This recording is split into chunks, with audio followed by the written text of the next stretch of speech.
ถ้าผสมในขลบปัญหาขี้เหงื่อที่ยังตกค้างอยู่ตามจุดต่างๆในนครหลวงวิจารณ์นั้นแม้นเกิดมาจากหลายสาเหตุทั้งจากแขนงการผู้ที่รับผิดชอบผู้ประกอบการประชาชนรวมไปถึงระบบโครงสร้างและสภาพการทางด้านเศรษฐกิจรวมไปถึงการขาดแคลนแรงงานซึ่งสิ่งเหล่านี้แม้นได้ส่งผลกระทบต่อกับกิจการของการเก็บเมียนและขนส่งขี้เหงื่อท่านปัญญามณีวงศ์หัวหน้าของการคุ้มครองและบริการคุ้มครองตัวเมืองนครหลวงวิจารณ์หรือคบต.ได้ให้สัมภาษณ์ว่าปัญหาขี้เหงื่อตกค้างตามจุดต่างๆในนครหลวงวิจารณ์ยังเป็นความท้าทายและสร้างเสียงจมวาจากสังคมซึ่งเกิดจากหลายสาเหตุรวมกันทางด้านความสามารถของบริษัทผู้ประกอบการ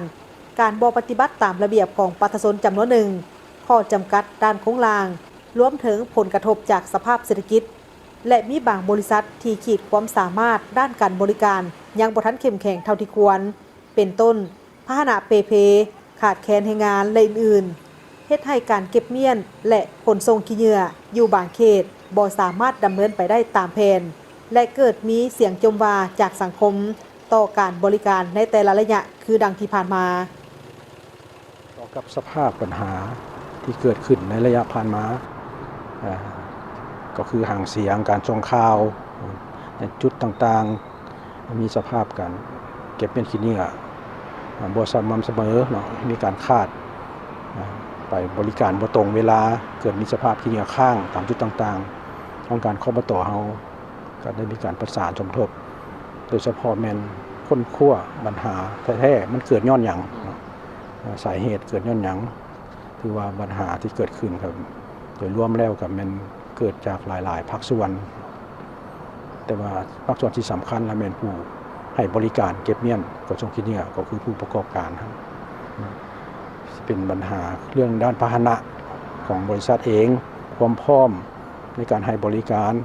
ปัญหาด้านแรงงานภายในบริษัทเนาะรวมทั้งปัญหาสภาพน้ำมันเชื้อไฟมีราคาสูงในระยะผ่านมาก็เป็นปัญหาหนึ่งที่ส่งผลกระทบต่อการขนส่งขี้เหงื่อนั่นก็เป็นผู้ประกอบการขนส่งขี้เหงื่อและอีกจุดหนึ่งก็เป็นผู้ผลิตขี้เหงื่อเองการเข้าเฮ็ดสัญญาของทุกภาคส่วนถือว่ายังมีจำนวนหนึ่งบ่เข้าเฮ็ดสัญญาเก็บเมียนขี้เหงื่ออย่างใดก็ตามการแก้ไขปัญหาขี้เหงื่อที่ตกค้างในตัวเมืองจำเป็นต้องได้อาศัยการร่วมมือจากทุกภาคส่วนทั้งภาครัฐภาคธุรกิจองค์การปกครองท้องถิ่นและประชาชนในการปฏิบัติตามนิติกรรมร่วมกันรักษาความสะอาดและสร้างนครหลวงวิจารณ์ให้สะอาดเป็นระเบียบและน่าอยู่อย่างยืนยงทางของการคุ้มครองและบริการคุ้มครองตัวเมืองนครหลวงวิจารณ์ได้มีการวางแผนยุทธศาสตร์และมาตรการสำคัญคือประเมินและกวดคืนการจัดสรรเขตบริการใหม่ยกระดับวิธีการกำจัดขี้เหงื่อเพิ่มความเข้มงวดด้านนิติกรรมภายหลังได้รับการส่งข่าวหรือว่าได้ข้อมูลจากสำนักงานปกครองเมืองบ้านนี่เฮาได้สมทบทุกภาคส่วนเมืองบ้านแผนกการต่างๆเกี่ยวข้องรวมทั้งบริษัทเองลงแก้ไขปัญหาแต่ละจุดที่ว่าเกิดมีสภาพห่างเสียงเพื่อให้ปัญหาดังกล่าวได้รับการแก้ไขโดยเฉพาะแม่นขี้เหงื่อข้างหันย้อนหยังย้อนเบื้องบ่แบกเก็บเมียนบ่หรือว่าบ่เข้าเฮ็ดสัญญาบ่ลักษณะนี้มันก็มีแบบได้เว้าหั่นน่ะมีหลายๆสาเหตุเฮาต้องแก้ไขเป็นกรณีอันนั้นเป็นการเฉพาะหน้าแต่ว่าในต่อหน้าเพื่อเฮ็ดให้เวียกงานดังกล่าวได้รับการแก้ไขอันนี้มีลักษณะยืนยงเนาะทางคบต.ก็คือนครหลวงวิจารณ์เฮาได้มีการค้นคว้าต่อกับการปรับปรุงค้นคว้าเรื่องระบบการบริหารจัดการขี้เหงื่อในต่อหน้าตัวอย่างการมอบให้บริษัทเฮ็ดสัญญาโดยกงกับแต่ละบ้านต่อไปเฮาอาจสิมีเป็นลักษณะเฮ็ดแบบรวมศูนย์เนาะบริษัทมีแต่คนคงขี้เหงื่ออย่างเดียวการเฮ็ดสัญญาเนี่ยมันสิมีภาคส่วนหนึ่งรวมศูนย์ทั่วนครหลวงจันทน์เฮ็ดสัญญาเฮ็ดการตลาดบริษัทมีแต่คนส่งขี้เหงื่อไปสนามแล้วก็ไปสั่งน้ำหนักอยู่หุ่นกินไรเสียบรรทะเคลียร์ให้ค่าขนส่งให้บริษัทเนาะความหมายลักษณะนั้น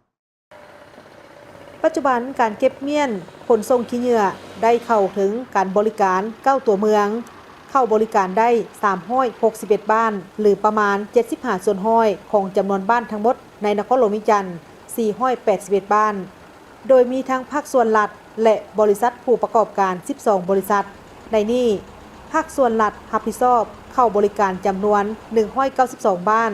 ซึ่งแม่นบริษัท Small B ที่ปรึกษาด้านการลงทุนจำกัดเป็นผู้รับผิดชอบในการบริหาร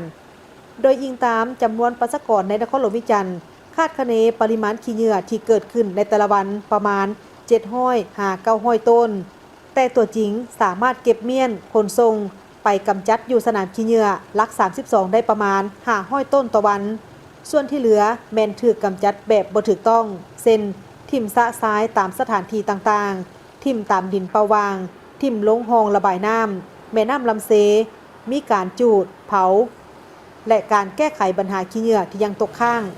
ฉะนั้นปัญหาที่กล่าวมานั้นจะบ่สามารถสำเร็จผลได้